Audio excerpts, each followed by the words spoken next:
ये बात किसी से भी छुपी नहीं है कि ब्रिटिश शासन ने जिस देश पर भी कब्जा किया उसमें उसके खिलाफ विद्रोह सर न उठा पाए, इसके लिए मासूमों के कत्लेआम की झड़ी लगा दी गई।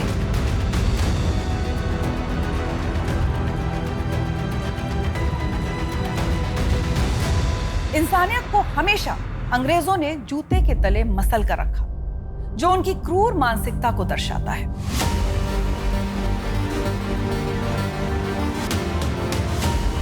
हैरानी की बात है कि ब्रिटेन, जो आज मानवाधिकारों के हितैषी होने का दम भरता है, उसे कभी उसके हिंसक और मासूमों के खून से सने अतीत के लिए दुनिया की किसी अदालत के कटघरे में कभी खड़ा नहीं किया गया।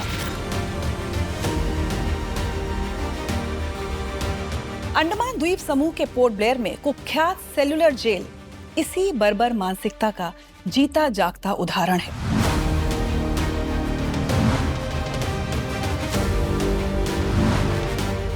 कह सकते हैं कि ये नाजियों द्वारा स्थापित ऑश्विट्ज कैंप का ब्रिटिश संस्करण था, बस इसमें गैस चेंबर्स की ही कमी थी।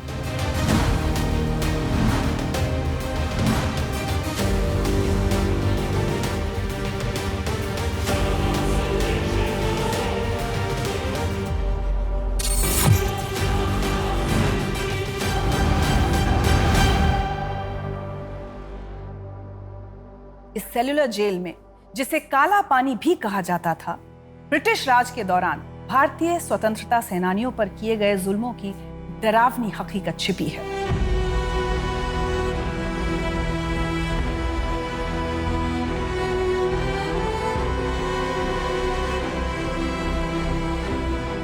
(1857) में हुए पहले स्वतंत्रता संग्राम ने देशवासियों में एक नया जोश और जुनून भर दिया था।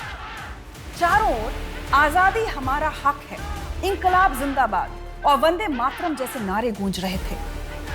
अंग्रेजी हुकूमत के खिलाफ विरोध अपनी चरम सीमा पर था।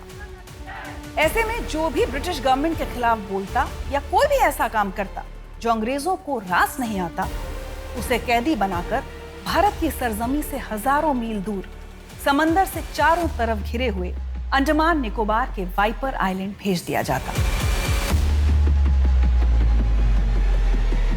वाइपर आइलैंड स्थित जेल मौत का ही दूसरा नाम था। स्वतंत्रता सेनानियों का एक पैर पूरे समय लोहे की एक लंबी चेन से बांध कर रखा जाता, उन्हें भूखा रखा जाता, और यही नहीं, खुद की आराम तलबी के लिए रॉस आइलैंड पर शानदार बंगला, bakery, tennis court, swimming pool और क्लब हाउस की बिल्डिंग का निर्माण भी उन्हीं कैदियों से करवाया जाता। जैसे जैसे स्वतंत्रता आंदोलन तेजी पकड़ रहा था, वैसे वैसे वाइपर आइलैंड की जेल में कैदियों की संख्या भी बढ़ती जा रही थी और उनको रखने की या कहें कि बांधने की जगह कम पड़ रही थी।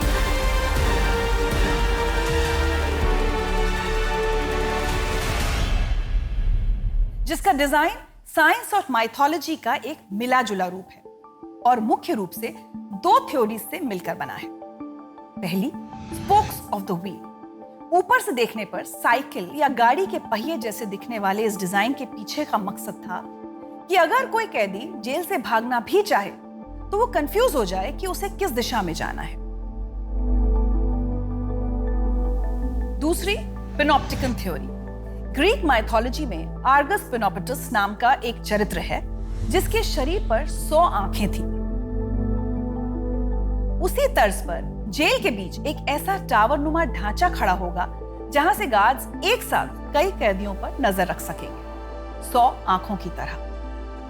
अब जेल के बीचों बीच एक ऊंचा और गोल वॉच टावर बनाया गया जिसमें से 7 शाखाएं निकाली और उन शाखाओं में बने कैदियों के रहने के लिए छोटे छोटे कुल 693 सेल, जिनका साइज था सिर्फ 4.5 इंटू 2.7 मीटर। यही वजह है कि इसका नाम पड़ा सेल्युलर जेल। ये पूरी जेल ऐसे डिजाइन की गई थी कि एक कोठरी के सामने दूसरी कोठरी की दीवार दिखाई देती थी। कैदी ना एक दूसरे को देख सकते थे और ना ही आपस में बात कर सकते थे। जेल के हर सेल में कैदी को 2 छोटे मटके दिए जाते थे, एक पानी से भरा हुआ, और दूसरा शौचालय के लिए। लेकिन ये मटके इतने छोटे होते थे कि कई कैदियों को शौचालय के लिए मजबूरन फर्श का ही इस्तेमाल करना पड़ता था। और बाद में वहीं गंदगी के पास बैठकर खाना और सोना पड़ता था। कड़ी गर्मी में नंगे बदन हथकड़ियां बांधे पूरे दिन जानवरों की तरह पहिया घुमाने वाले हत्थे पर उन्हें जोता जाता था ताकि नारियल को पीसकर तेल निकाला जा सके, वो भी एक दिन में 10 किलो तेल निकालना, जो कि नामुमकिन था। काम पूरा ना होने पर उन्हें भूखा प्यासा 4-4 दिन तक दीवारों पर सलीब की तरह टांग दिया जाता था। सेल्युलर जेल में जुल्म सहकर भी टस से मस ना होने वाले हजारों कैदियों में से एक थे फ्रीडम फाइटर वीर सावरकर। अपनी किताब में सावरकर ने इस बात का जिक्र किया है कि कैसे कैदियों को कड़ी सजा के तौर पर कोल्हू में बैल की तरह जोता जाता और नारियल के सूखे हुए भूसे से कपड़े बनाने का काम दिया जाता। ये काम खास तौर से राजनीतिक कैदियों से कराया जाता था।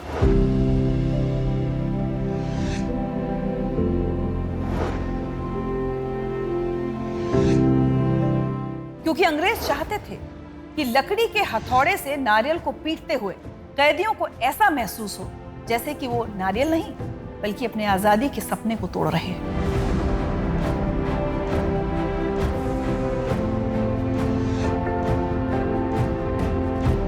उसी जेल में भारत मां का एक और सपूत अंग्रेजों से डट कर लोहा ले रहा था और उनके सामने चट्टानों की तरह डट कर खड़ा था मात्र 26 वर्षीय सुशील कुमार गुप्ता। सुशील कुमार गुप्ता ने अन्य साथियों के साथ बेहतर खाने और स्वच्छ शौचालय की मांग को लेकर भूख हड़ताल शुरू कर दी। भूख हड़ताल की इस घटना ने जेल का माहौल बदल दिया।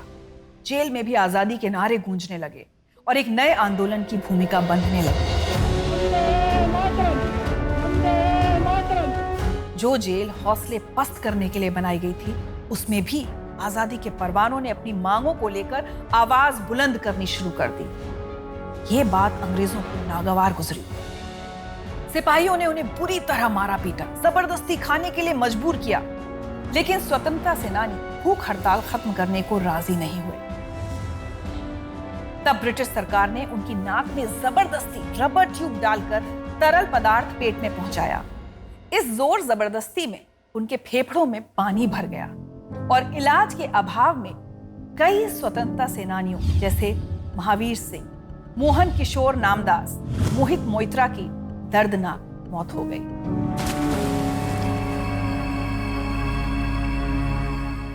वक्त गुजरने के साथ साथ काला पानी की एक काली सच्चाई भी धीरे धीरे सबके सामने आने लगी और कैदियों को रिहा करने की मांगें जोर शोर से उठने लगी। दबाव में आकर 1937 में भारत में ब्रिटिश प्रशासन लॉर्ड लिनलिथगो समझौता करने के लिए तैयार हुए और तब कहीं जाकर काला पानी की सजा काट रहे कैदियों की रिहाई का रास्ता साफ हुआ। ये समझौता कराने में महात्मा गांधी और गुरु रविन्द्रनाथ टैगोर ने अहम भूमिका निभाई। सेल्युलर जेल में आज भी भारत माता की जय और वंदे मातरम जैसे नारों की गूंज सुनाई देती है। यहाँ की दीवारों पर शहीदों के नाम खुदे हुए हैं जो आजादी के संघर्ष, त्याग और समर्पण की कहानियां बयां करते हैं। हमें शहीदों के साहस और बलिदान की इन कहानियों को संजो कर रखना होगा ताकि आने वाली पीढ़ियों को ये समझ आए कि आजादी अनमोल है और इसे हमेशा कायम रखना है। कवि रामकिशोर शुक्ल विशारद की इन पंक्तियों में कहें तो उन वीरों को हम नमन करें जिनने अपनी कुर्बानी दी, निज प्राणों की परवाह न कर भारत को नई रवानी दी।